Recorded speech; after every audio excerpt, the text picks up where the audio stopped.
कहानी तरीगरी गांव की चुड़ैल। तरीगरी गांव एक पुराना और सुनसान गांव था। सूरज ढलते ही वहां डर और खामोशी छा जाती। गांव के लोग कहते थे कि इस गांव पर एक चुड़ैल का साया है।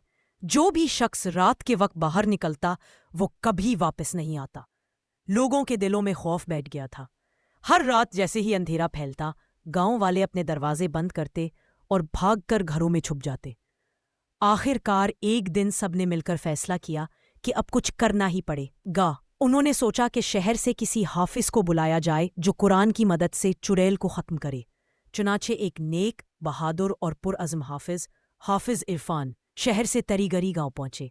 हाफिज इरफान ने आते ही कहा, मैं आज रात यहाँ रुकूंगा और देखूंगा कि ये चुड़ैल कौन है। रात का वक्त आया। हवा में एक अजीब सी ठंडक थी।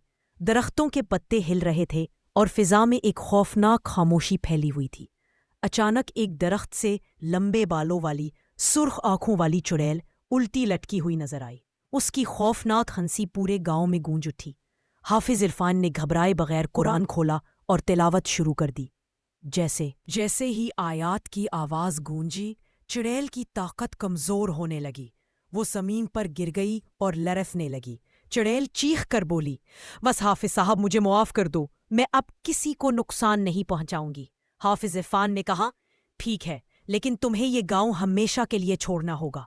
चुड़ैल ने सर झुका लिया मगर अचानक मुस्कुरा कर बोली, मैं तुमसे मोहब्बत करने लगी हूं। ये सुनकर हाफिज इरफान हैरान रह गए। गांव वाले भी परेशान हो गए।